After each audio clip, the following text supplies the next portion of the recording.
Welcome back to another episode of the Michael Cohen Show on our continued journey to 250,000 subscribers. Now we're about 4,000 shy, so hit subscribe, watch, but most importantly, share, because there's going to be a lot to talk about. That's my promise to you. Now, today, just moments ago, the Senate confirmation hearing of Pete Hegseth came to an end.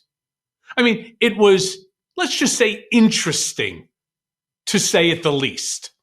And I want to start by showing you how it opened with Senator Wicker, chairman of the Armed Services Committee, and his opening comments. Play the clip.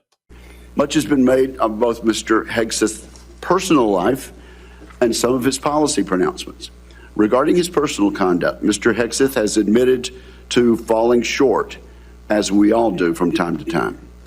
It is noteworthy that the vast majority of the accusations leveled at Mr. Hegseth have come from anonymous sources. Contrast these anonymous accusations with the many public letters of support and commendation. We have seen Yeah. So first and foremost, they were not from anonymous people. They were from actually named individuals that they ultimately decided not to release the names on for obvious reasons, right? Now, I want to show you Jack Reed, who is the ranking member of the committee, where he says that Hegseth is just not qualified to be Secretary of the Department of Defense. You're talking about just about a $900 billion department with over 4 million people in it. This is what Jack Reed had to say. Play the clip. Mr. Hegseth, I do not believe that you are qualified to meet the overwhelming demands of this job. We must acknowledge the concerning public reports against you. A variety of sources, including your own writings, implicate you with disregarding the laws of war, financial mismanagement, racist and sexist remarks about men and women in uniform, alcohol abuse, sexual assault, sexual harassment, and other troubling issues. I have reviewed many of these allegations and find them extremely alarming. Indeed, the totality of your own writings and alleged conduct would disqualify any service member from holding any leadership position in the military, much less being confirmed as the Secretary of Defense.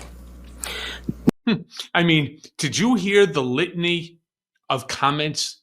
Misogyny, racism, sexism, you have mismanagement of funds, you have alcoholism, violence. I mean, there's nothing in here that Senator Reed is inaccurate about.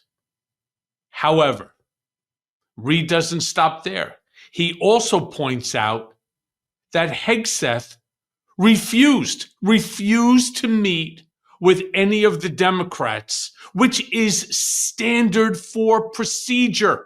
For a guy, meaning Hegseth, who talks a lot about process and procedure, the one thing about this Armed Services Committee, it has always and needs to always remain nonpartisan. Why? Because our military is nonpartisan. There should be no partisanship in our military because it is made up of Republicans, Democrats, and independents. He points that out, that for whatever the reason is, Hegseth met with all of the members of the Republican committee, but refused to meet with any of the Democratic committee. Play the clip. I appreciate our meeting last week. It is unacceptable that you did not meet with any other Democratic members of this committee before this hearing, as has been our bipartisan tradition. During my time in the Senate, I have voted for and worked closely with Secretaries of Defense appointed by Republican presidents. While we may disagree politically, there was always an understanding that rank partisanship should have no place when it comes to providing for the men and women who serve in uniform. And Mr. Hegseth, I am troubled by the many comments you have made both as a commentator and in your published writings. For example, in your book, American Crusade, you wrote, quote, modern leftists who represent the soul of the modern Democratic Party literally hate the foundational ideas of America. You also wrote, the other side, the left, is not our friend. We are not esteemed colleagues, nor mere political opponents. We are foes. Either we win. Yeah. I mean, we are not foes when it comes to the military. Look, we shouldn't be foes regarding any aspect. We may not agree on specific policy, but at the end of the day, we need to be one America, not two Americas, not a Republican America, not a Democratic America. We need to be one America. And it is concerning that Pete Hegseth refused to meet. What happens when he becomes confirmed? And I say this with pretty much certainty, that the Senate members of the armed services, the individuals that will be voting on the confirmation of Pete Hegseth, have every intention of voting him as our next secretary for the Department of Defense. Despite everything that you heard here, the reality is that he is going to get confirmed. Despite the fact that Reed goes on to say that Hegseth lacks character and he lacks composure. And again, regardless, he will be confirmed as Trump's nominee. Play the clip. Indeed, the challenge of the Secretary of Defense is to remove partisan politics from the military. You propose to inject it. This would be an insult to the men and women who have sworn to uphold their own apolitical duty to the Constitution. Mr. Hegseth, you are the 9th nominee for Secretary of Defense that I've had the honor to consider as a member of the Senate Armed Services Committee. I have voted in favor of all your predecessors, including those in the first Trump administration. Unfortunately, you lack the character and composure and competence to hold the position of Secretary of Defense. Thank you. Thank you, Senator Reed. What a comment.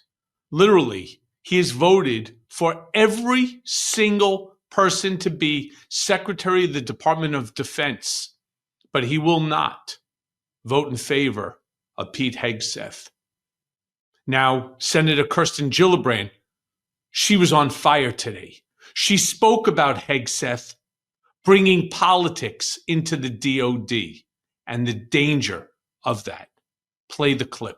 Denigrated members of the LGBTQ community. Did you know that when Don't Ask, Don't Tell was in place, we lost so many crucial personnel, over 1,000 in mission critical areas. We lost 10% of all our foreign language speakers because of a political policy. You said in your statement, you don't want politics in the DOD. Everything you've said in these public statements is politics.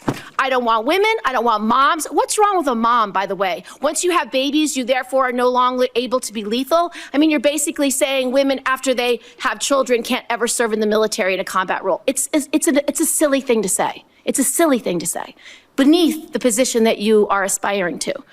To denigrate LGBTQ service members is a mistake. If you are a sharpshooter, you're as lethal regardless of what your gender identity is, regardless of who you love. So she's so right. I mean, we're having a hard enough time putting people in the military. They're already trying to figure out how to kick people out.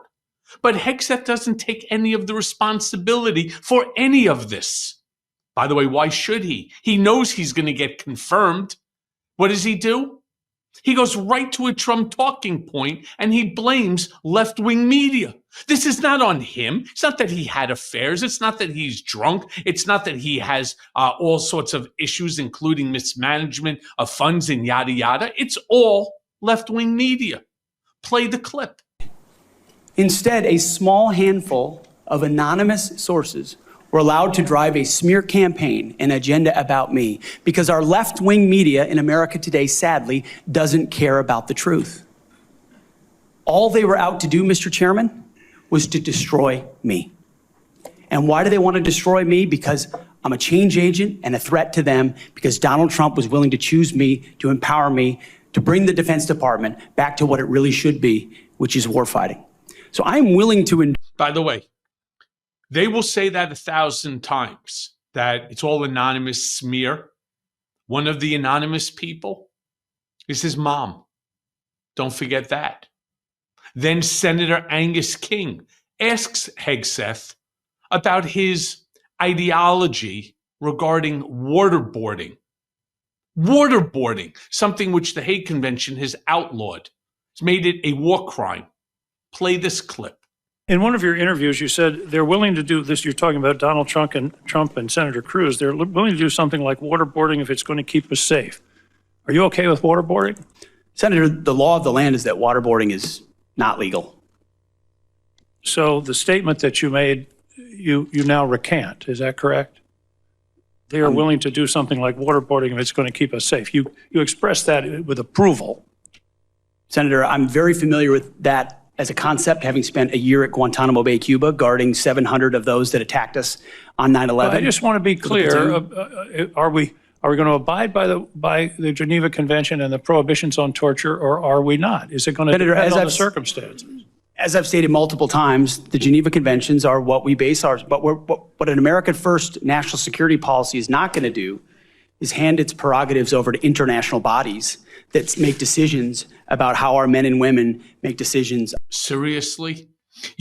There was not one Democrat, or in this case, Angus King, who I believe is an independent, who got a straightforward answer, yes or no, or a straightforward answer from Pete Hegseth during this entire thing. But then again, he didn't have to, because they already had the votes that they needed. This is the danger of our system, by the way. Now you have Senator Kevin Kramer, who's complaining about Democrats going too hard on poor Pete Hegseth. I mean, I don't think that Senator Kevin Kramer or any of the other Republican senators gave two shits when Michael Cohen spent 7 different 9-hour, not 4 hours like Pete Hegseth did. I had 9-hour sessions, and 7 of them, not one of them gave a shit about how the Republicans treated me. Nobody cares about that. Okay. Play the clip. Very idea that you should have to sit there and answer hypothetical potential in somebody's imagination crimes that may take place at some point, and wouldn't that disqualify you if you were a murderer or if you were a rapist? Unfair, and I'm embarrassed for this behavior. But first, I want to say thank you for your strong proclamation, unapologetic proclamation of faith in Jesus Christ. I sat here and listened to your opening statement and thought, wow, this is a guy who in today's culture is willing to stand up and say the first thing is first, faith in Jesus Christ. And I was reminded of what Christ said in Matthew, seek ye first the kingdom of God and his righteousness, and these things shall be added unto you. You are going to have a great future as our secretary, and I look forward to that day happening. Completely ignoring the separation of church and state. Sure, the first thing out of his mouth is go straight to the Bible, something that he has clearly strayed from with his multiple wives, children outside of marriage, and yada, yada, yada. Congratulations. Great job there to you, Senator Kevin Kramer, because Pete Hegseth is exactly what Jesus would do, right? Now, it gets even better. You have a guy named Mark Wayne Mullin, Senator Mullin. And I got to tell you something. He's actually a pretty funny guy. He's came right to the defense of Hegseth in a legitimate way that people could sort of understand. Mark Wayne Mullin was a former MMA fighter who somehow managed to attract the attention of the Republican Party and became not just a member of Congress, not just a local government, but he became senator for his state. He asks about the different senators who are all attacking poor Pete Hegseth about drinking on the job and so on, about their drinking when they're there in the House. Play the clip. Or I guess I better use the senator from Virginia starts bringing up the fact that what if you showed up drunk to your job? How many senators have showed up drunk to vote at night? Have any of you guys asked them to step down and resign from their job? And don't tell me you haven't seen it, because I know you have. And then how many senators do you know have got a divorce before cheating on their wives? Did you ask them to step down? No. But it's for show. You guys make sure you make a big show and point out the hypocrisy because the man's made a mistake. And you want to sit there and say that he's not qualified? Give me a joke. I mean, it is so ridiculous that you guys hold yourself as this higher standard and you forget you got a big plank in your eye. We've all made mistakes. I've made mistakes. And Jennifer, thank you for loving him through that mistake. I mean, he actually humanized Pete Hegseth better than any of the other Republicans, because he actually hit something home, which is the fact that they're all full of shit. And I used to work in 87 and 88 in the House. I worked for Congressman Joe Moakley, and the big joke was to see which member of the House or which member of the Senate was going to end up throwing up on the floor today. And I remember that I was in college. Senator Cohen then goes ahead and asks Hegseth about his infidelity. Play this clip. That occurred in Monterey, California in October 2017. At that time, you were still married to your second wife, correct? I believe so. And you had just fathered a child by a woman who would later become your third wife, correct? Senator, I was falsely charged, fully investigated, and completely cleared. So you think you were completely cleared because you committed no crime. That's your definition of cleared? You had just fathered a child 2 months before by a woman that was not your wife. I am shocked that you would stand here and say you're completely cleared. Can you so casually cheat on a second wife and cheat on the mother of a child that had been born 2 months before, and you tell us you are completely cleared? How is that a complete clear? Senator, her child's name is Gwendolyn Hope Hegseth, and she's a child of God, and she's 7 years old. And she was, and you cheated on the mother of that child less than 2 months after that daughter was born, didn't you? Those were false charges. Well, no, fully investigated, and I was completely cleared. And I am so grateful for the marriage I have to this amazing woman behind me. You've admitted that you had sex at that hotel in October 2017. You said it was consensual, isn't that correct? Anything? You've admitted that it was consensual, and you were still married, and you just had a child by another woman. Again, how do you explain your judgment? Completely false charges against me. You fully investigated, and I was completely clear. You have admitted. Yeah. Praise Jesus. And lastly, I want to show you what Senator Tim Sheehy making a joke about the entire hearing. This is truly amazing. Play the clip. Pete, I'm actually going to ask you questions because I want to hear your answer. How many genders are there? Tough one. Senator, there are 2 genders. I know that well. I'm a Sheehy, so I'm on board. What is the diameter of the rifle round fired out of an M4 A1 rifle? That's a 5.56. How many push-ups can you do? I did 5 sets of 47 this morning. What do you think are most important strategic bases in the Pacific? In the Pacific, Guam is pretty strategically significant. How many rounds of 5.56 can you fit into the magazine of an M4 rifle? Depends on the magazine, but standard issue is 30, Senator. Yeah. Basically, first of all, I'm sure he had that information provided to him in advance, which is fine, but I think he probably would have known it anyway. Listen, he knows his military equipment. That he does. That's not what this hearing was about. It's about his competence within which to be the Secretary for the Department of Defense in order to run a $900 billion agency. It's going to be a lot. There's going to be a lot, but here's again the problem. I like to talk facts. I like to talk accuracy, and I like to be on point. And the point is, he is going to be confirmed. There's no doubt about that. He is going to be the Secretary of Defense, and we need to keep our eyes and our ears open for everything that's coming out of the DOD, because rest assured, there's going to be chaos, not just in the DOD, but in the DOJ, in the Department of Education, in every one of these departments, which is why this community is so important for getting facts. If by chance Pete Hegseth does great things, I will be the first one to come onto this episode, to this channel, and to tell you he's doing a great job. I don't want to be here or to be thought of as somebody who is negative towards the Republican Party and anything that goes on. Bullshit. If you watch any of my episodes, you'll see that that's not true. I want it to be accurate and fair. And because in 2026, we're going to have to make a decision whether or not that the chaos and the nonsense that's going on in DC, assuming that it is chaos and it is nonsense, there may be a need for an immediate change. And that's going to require each and every one of us. So as always, Thanks for listening. Hey, everyone. First of all, thanks for watching. I mean, we're going to be posting daily episodes with reactions and talking about politics. We'll be talking about everything, in fact. So please like and subscribe. Join us on this journey.